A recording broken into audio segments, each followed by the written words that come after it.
Hello po. Hello po sa inyong lahat. Isang magandang umaga po sa inyong lahat. Ngayon po ay 27 ng Marso 2025 at ang oras po dito sa Los Angeles, California ay alas 6:33 ng umaga. Araw po ngayon ng Huwebes. At nais ko po mag-vlog mga kababayan, mga minamahal, patungkol dito sa ang kabayaran sa pagsasabi God is stupid. Yan po ang title ko ngayon o topic ko. Sinabi kasi ni Rodrigo Rua Duterte na God is stupid. Yan po ang sinabi niya. At tatalakayin po natin ito. Yan lang ang topic natin. Pero alam ko ay itapik ko na ito pero pahapyaw lang. Hindi talaga yan ang topic ko. Pero ngayon iisahin ko lang. Yan lang. Opo. At inaanyayahan ko po kayo na makinig at marami po tayong matututunan dito. Ito kasi ay nasabi niya, dalawa ang reason niya dalawa. Yung bakit daw may ahas dun sa creation. At ang pangalawa, yung parang kini-question niya yung original sin. At sasagutin po natin yan kung maabutan pa natin yung original sin. Ngayon ay hindi po pwede na magkamali na ang tinutukoy niya dito ay yung Diyos na lumalang ng langit at lupa. Kasi yung mga DDS, yung mga vloggers niya ay binibigyan ng reason na hindi daw yun ang tunay na Diyos yung binabanggit. Ay imposible po yun kasi pag ang pinag-usapan natin ay sino ang lumalang ng langit at lupa, ang tinutukoy natin dyan ay yung Diyos, yung tunay na Diyos o yung nag-iisang Diyos. Yan po. Maraming Diyos-Diyosan pero iisa lang ang lumalang ng langit at lupa. Kaya hindi pwedeng magkamali. Unmistakably, He is referring to the one and only God na sinabihan niya na estupido. Yan po Ngayon ay ang sabi niya kasi ay alam pala niya na yung ahas ay hindi maganda ang gagawin. Bakit nilagyan niya? Ayun po At madalas ko po naririnig yan sa mga pilosopo na mga mga nagmamagaling na mga pastor o aywan ko lang kung biro o gusto lang i-excite ang discussion o aywan ko kung anong pakay nila pero naririnig ko na po yan At yan nga sinasabi ko, galing kay Kibuloy yan.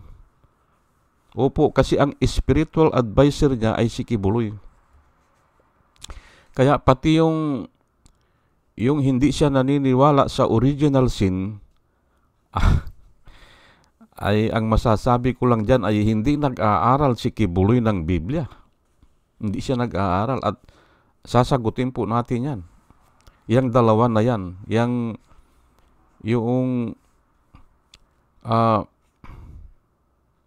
Yun nga, pumasok ang kamatayan po sa tao at saka yung original sin.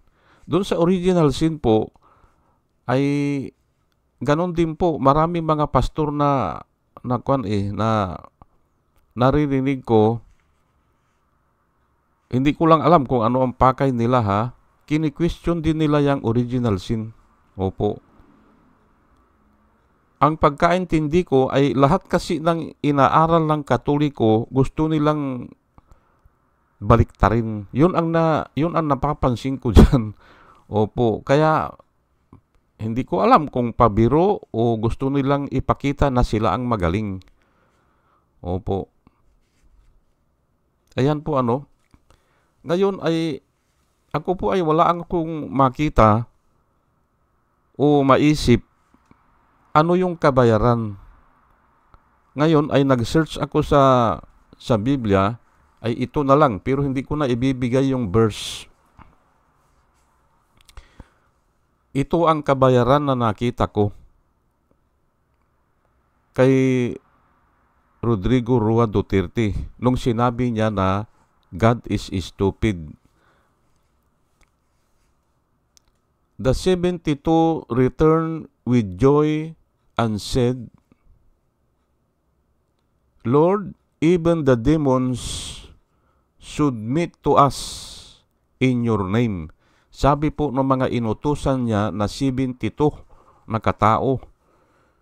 Usually, kwan ito mga elders niya. Pwera pa yung 12 ha, mayroon siyang 72 na inutusan na mangaral at magpagaling ng may sakit at magpalayas ng mga demonyo. Inutusan na itong 72 ay nung bumalik, nag-report sa kanya, Lord, even the demons submit to us in your name. Ay nakakapagpalayas sila ng demonyo. Yun po ang ibig sabihin ng 72 at sila ay tuwang-tuwa. Return with joy ay. Ngayon ay ang sabi ni Jesus Christ, I saw Satan fall like lightning from heaven. Yan po ang sagot ni Jesus Christ. Nakita ko kanya na si Satanas kanya ay nahulog galing sa langit katulad ng isang lightning, yung kidlat. Yun po ang nakita niya. Ngayon ay hindi naman nagsisinungaling si Jesus Christ ay. Opo, hindi siya nagsisinungaling yan at walang deceit na namutawi sa kanyang labi. Wala po. Kaya malamang dahil siya ay may katangiang Diyos o mayroon siyang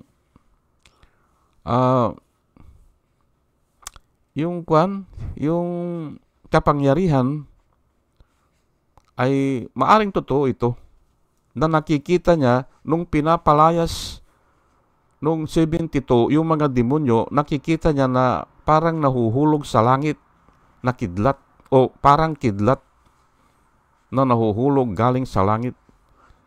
At ang ibig pong sabihin niyan ay abruptly o kaya ay from their authority kasi heaven ay bumaba sa lupa. Ganun po yan.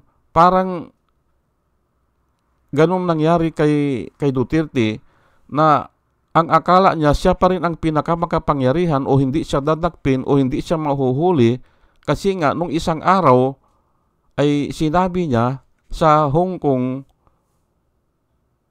ay naiinip na siya o yung mga sinabi pa niya noon ay sisipain niya yung ICC kung dadakpin siya. I will kick them, hindi ba? Ayan na nga ay hindi nating sukat maisip ganun lang kabilis o ganun yung authority niya na wala pala. Hindi ba? O yung power niya ay wala pala. Yun po ang ginamit ko na paghahambing o ano ang kabayaran. Biglang nawala ang kanyang power. Yun po At ulitin ko lang I saw Satan, sabi po ni Jesus Christ, fall like lightning from heaven. Yun ang description niya. At yan ay naandun po sa Old Testament yan na yung mga demonyo ay pinalayas sila dun sa langit at hinulog sila dito sa lupa. Pero actually, hindi lupa yan kasi nga ay pwede silang lumagpas sa mundo Ay noon, hindi naman natin alam yan na maraming mundo. Pero ay description lang yan na yung kayang intindihin ng tao. From higher authority, bumagsak sila dito sa lupa. At marami nagsasabi na, Pastor, ito ang pinili nila, itong lupa. Opo. Dahil nga, may mga tao. Gusto nila kasing lukuhin ang mga tao Ayaw nilang lukuhin yung non-living things siguro, yung bato o mga buhangin, ayaw nila yan. O yung mga hayop, ayaw nila yan. Ang gusto nila yung tao. Pero hindi ko na i-discuss dito bakit gusto nila ang tao na doon sila sasanib o yun ang lulukuhin nila. Kaya nga, dito nga sila pumunta yan sa lupa. Ayan po, So, ang sabi ni Jesus Christ dito ay huwag kayong magalak dahil napapalayas nyo ang demonyo. Sabi niya, huwag kayong magalak doon, sabi niya, dahil napapalayas nyo ang demonyo o napapasunod nyo ang demonyo. Magalak kayo dahil nakasulat na sa langit ang inyong mga pangalan. Yun po ang sinabi ni Jesus Christ. Nakasulat na sa langit ang inyong mga pangalan. Ibig sabihin, saved na sila. Hindi ba? Pero sila, galak na galak sila dahil napapalayas nila ang demonyo. Pero kinuha ko lang ito para i-describe papaano yung description, yung pagbabayad ni Duterte sa kanyang pagsambit na God is stupid. Ayan po Ngayon ay bago po ako magtuloy-tuloy ay hayaan nyo muna na batiin ko po muna yung mga sumusubaybay sa atin.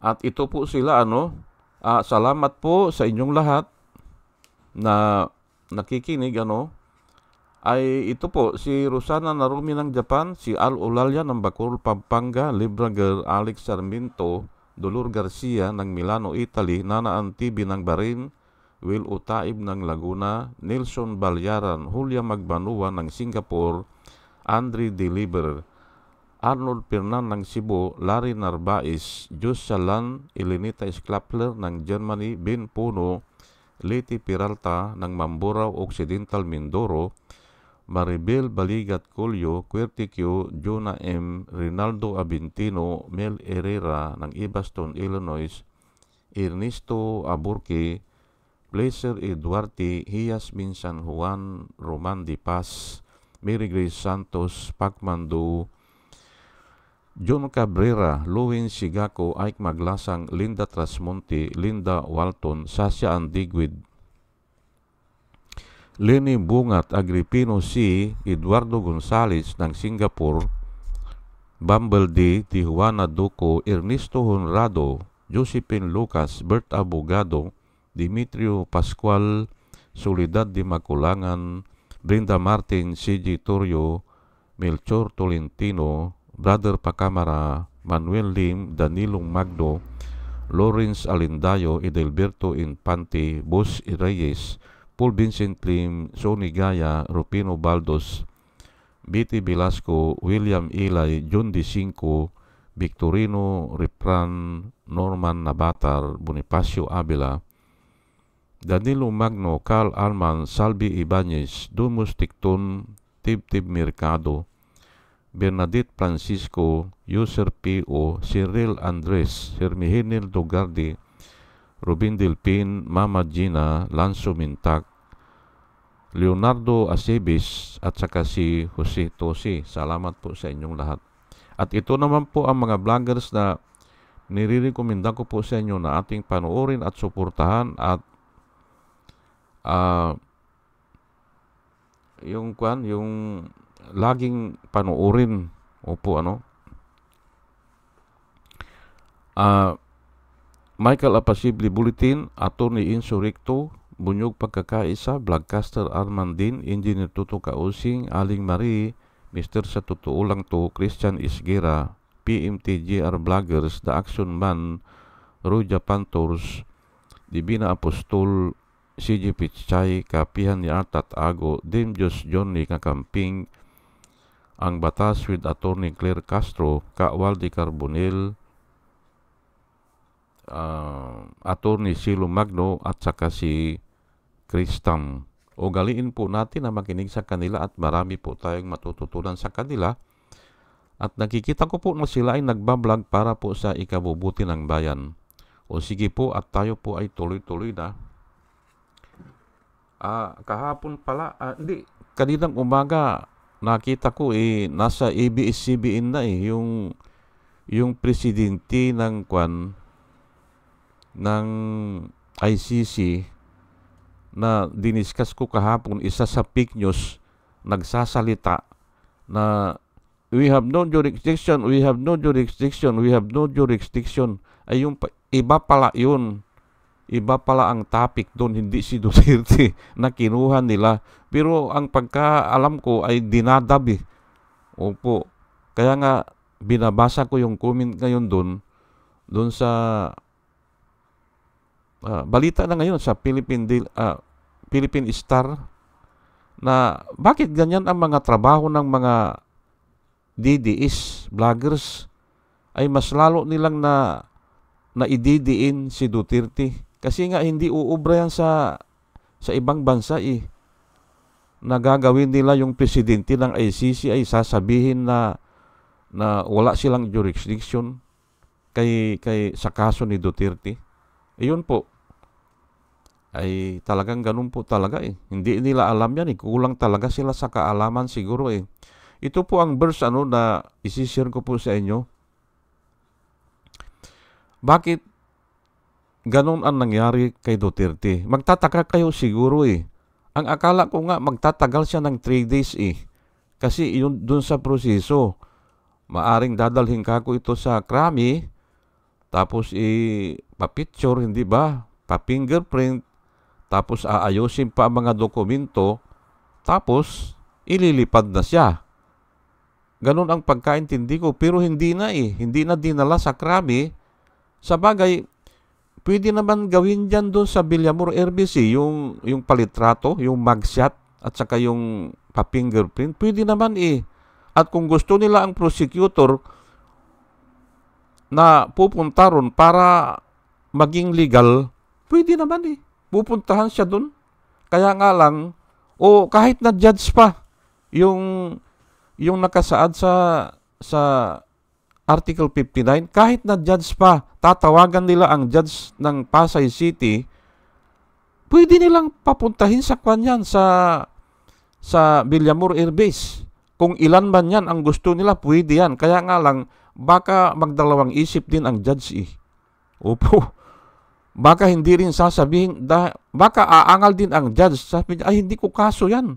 Wala akong kwan dyan, wala akong alam dyan dahil walang dokumento ng nasa harapan ko. Pag-aralan ko muna yan. Baka ganun ang gagawin Kasi kung sasabihin niya, sige dalhin na yan sa dahig, ay delikado din siya Hindi ba?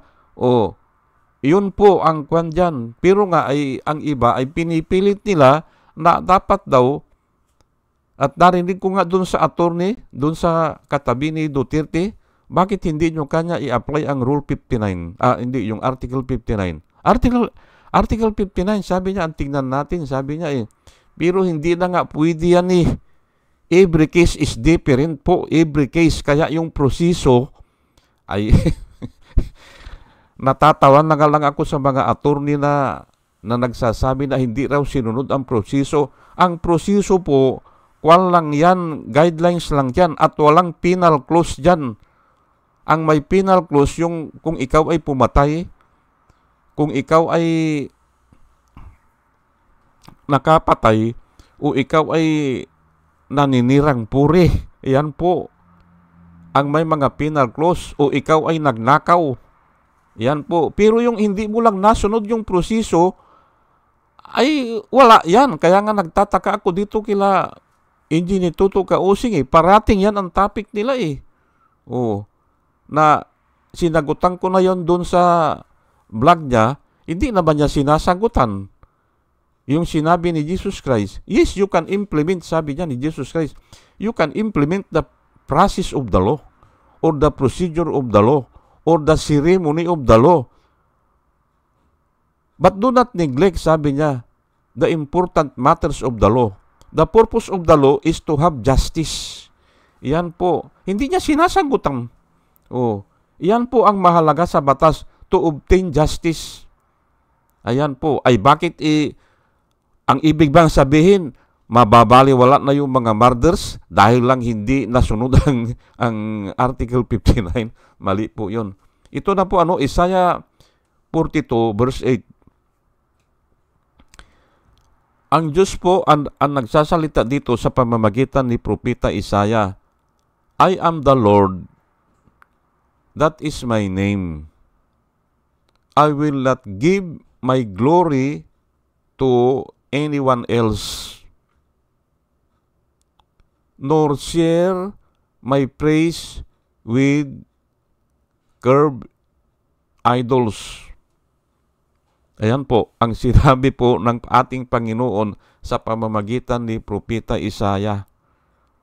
Ulitin ko lang po sa aking sariling yung kabisado ko na version o translation.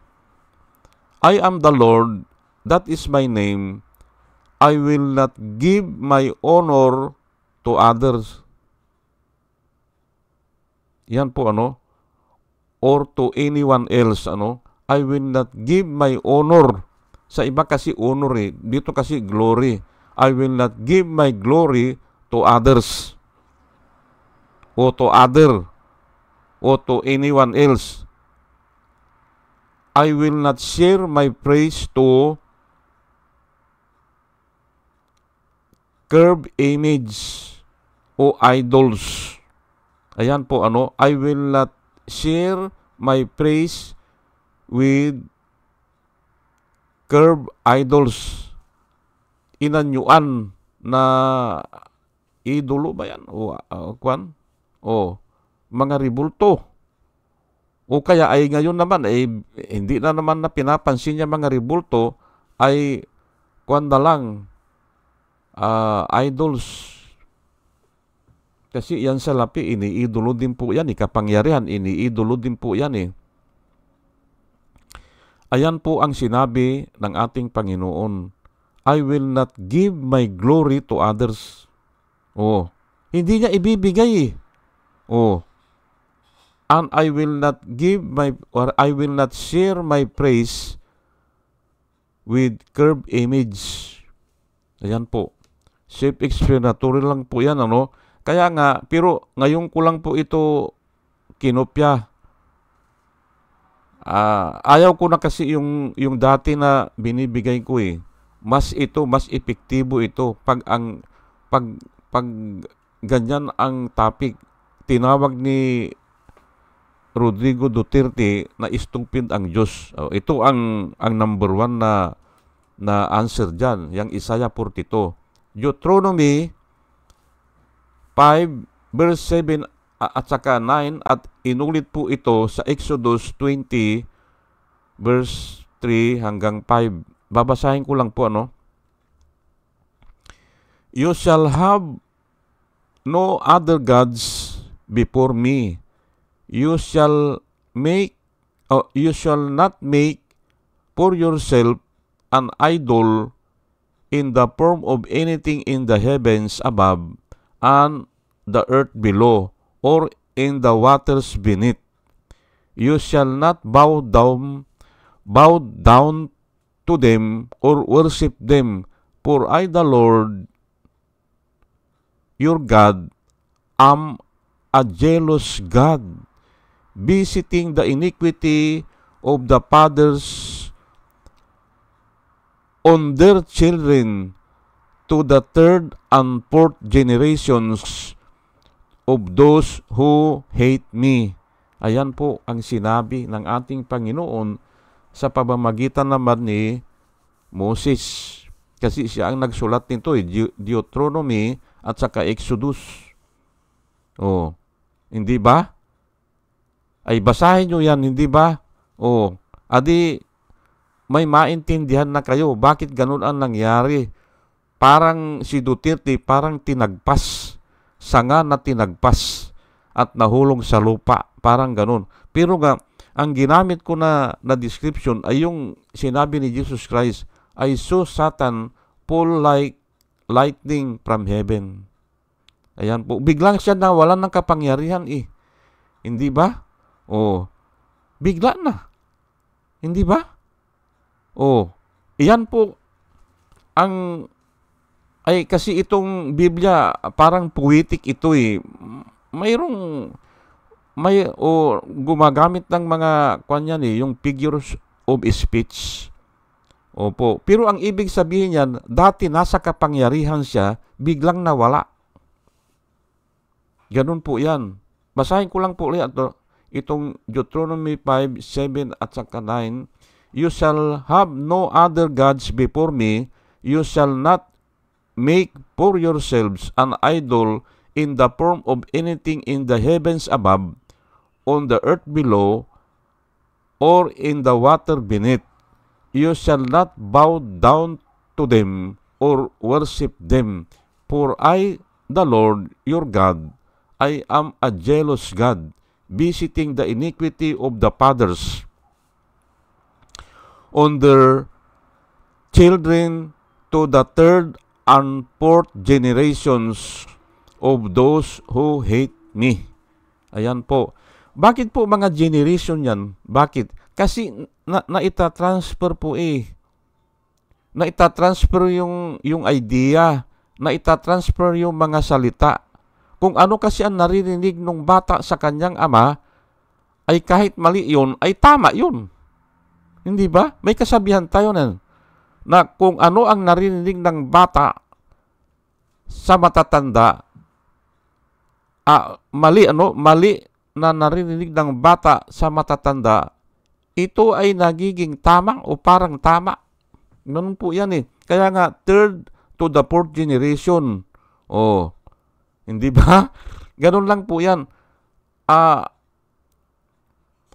ito po ay narinig ko na may nangaral sa akin na matanda. May nangaral sa akin. Sabi niya, kaya ganyan yan, up to the third and fourth generation, kasi simpre, tatay nila yan, ipagtatanggol nila O pati nga apo, hindi ba? Ipagtatanggol nila yung lulo nila.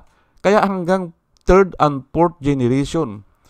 Kung ang generation natin ay yung salin lahi, pero mayroon kasing ibang generation ngayon na 10 years ang isang generation, ay bahala na kayong umintindi dyan. Pero ganun pa rin ang ibig sabihin niyan. Mahal ng ama ang kanyang anak, kaya ipapakita niya lahat eh. At gagayahin naman ng anak o ipagtatanggol niya yung mga pinaggagawa ng kanyang ama. Kaya nga kasama sila. Maaring hindi sila ang nagnakaw, maaring hindi sila ang pumatay, pero kasama sila. Kasi ang sasabihin ng anak, hindi magnanakaw ang aking ama. Hindi ba? Kaya kasama sila. Ipagtatanggol po eh.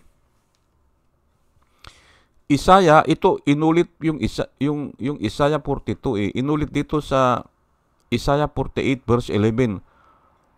For my own sake, sabi po ng ating Panginoon, for my own sake, I will do it. For how should my name be profaned? I will not give my glory to another. Ayan po eh. Hindi ba? Isaya din po yan. Ay tinatanong nga ng Diyos dito po eh. For how should my name be profaned? Ang ibig sabihin ay winalanghiya o binastos, hindi ba? Yung pangalan niya, hindi ba? Binastos po eh. Ay kaya ang sabi niya, I will do it, sabi niya. For my own sake, sa kapakanan niya, sa kapakanan ng Diyos, o sa kapakanan niya, sabi niya, sa kapakanan niya, I will do it. Sabi niya, ano yun? Parurusahan niya eh. Hindi ba? Yun nga, parang tinagpas, hindi ba? parang tinagpas na sanga at nahulog sa lupa. Mabilisan po yan, hindi ba? At yan nga ang nangyari kay Duterte. Hindi ba? Sino mag-aakala niyan, hindi ba? Sino mag-aakala na ganyan lang pala? Hindi ba? Ay palagay ko po ay Diyos na ang gumagalaw dyan. Alam niyo po mga kababayan, lahat po ng nangyayari na hindi na kontrolado ng tao o parang may nangyayari na parang hindi maisip. Bakit ganun? Kasi wala sa plano o ay ganun na ang nangyari, ay kuwan na po yan. Karma na po yan ang tawag ng iba. Pero sa akin ay yan na po, ay kamay na po ng Diyos yan. Opo. Ngayon ay ito po ang sagot ko doon sa yung namana natin ang kasalanan. Ang masasabi ko lang ay hindi sila nagbabasa ng Biblia o hindi nila pinag-aaralan po ang Biblia. Tayo po ay nasa balakang ni Adan. Yun po i-summarize ko na kasi wala na akong oras eh. Tayo po ay nasa balakang ni Adan nung siya ay nagkasala. Totoo ba yan o hindi? Tanungin ko po kayo. Sige, tanungin ko kayo. Tayo ba ay naandong kay Adan nung siya ay nagkasala? Kayo na po ang sumagot. Ngayon kung ang sagot nyo ay opo, ay kasama tayo sa kasalanan kasi naandong ka sa balakang eh. Hindi ba? Yan po ang reason ng Biblia. Romans 5 verse 18 hanggang 19. Therefore, as though or through one man's offense, judgment came to all men, resulting in condemnation.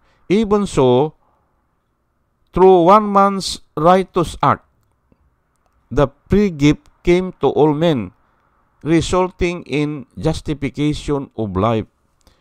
For as one man's disobedience, hindi ba? For as one man's disobedience, many were made sinners. So also, for one man's obedience, many will be made righteous. Ayan po eh. Yan po ang rason. Ay hindi ata nagbabasa si Kibuli ng Biblia eh. Sa pamamagitan ng kasalanan ng isang tao, ay lahat ay naging makasalanan o lahat ay nagkasala. Hindi ba? Pero sa pamamagitan naman ng isang righteous act ng isang tao, si Jesus Christ nga, one righteous act of Jesus Christ, the many will be made righteous. Iyon po ang hindi nila binabasa eh.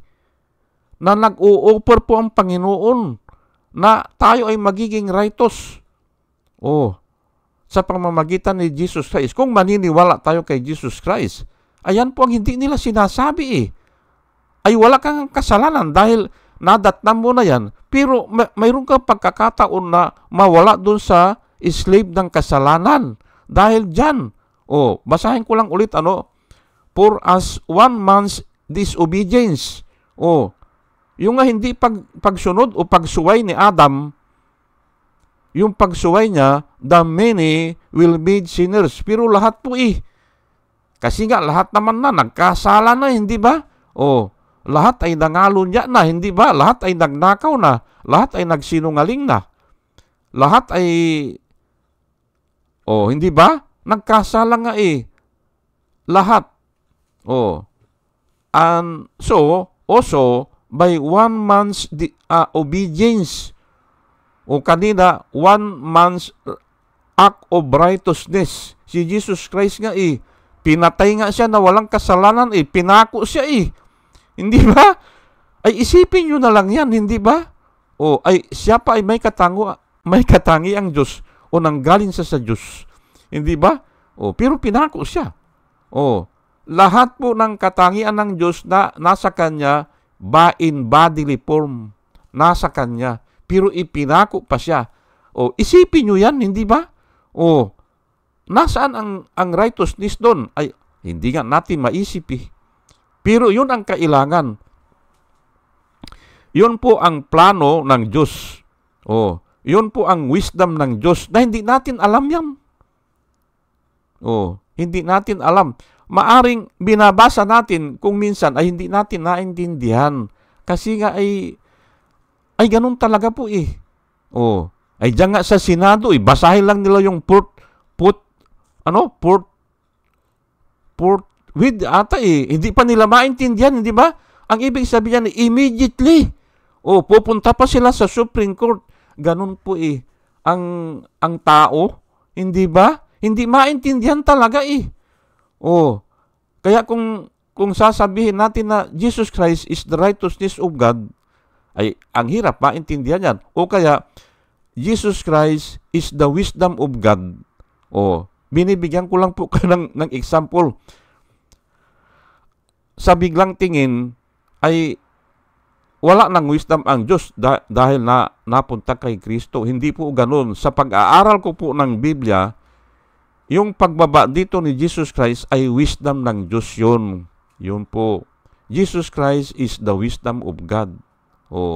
Wisdom yun ng Diyos. Yun po. Kaya nga po, kahit na basahin natin ang basahin yan, yun nga ang sinasabi ko dun kay Engineer Tuto Kausing ay basahin mo man lang basahin ka ko, ay kailangan may may justification o may reason. Ganun po yan. Sige po, hanggang dito na lang po at medyo mahaba-haba na. At ako po ay nananalangin sa ating Panginoon na sana sa ating pakikinig ay may naintindihan tayo nakakakuha po tayo ng wisdom na nanggagaling sa Kanya. At muli mga kababayan, mga minamahal, isang magandang umaga po sa inyong lahat at salamat po sa inyong pakikinig. Salamat po ng marami. Salamat po.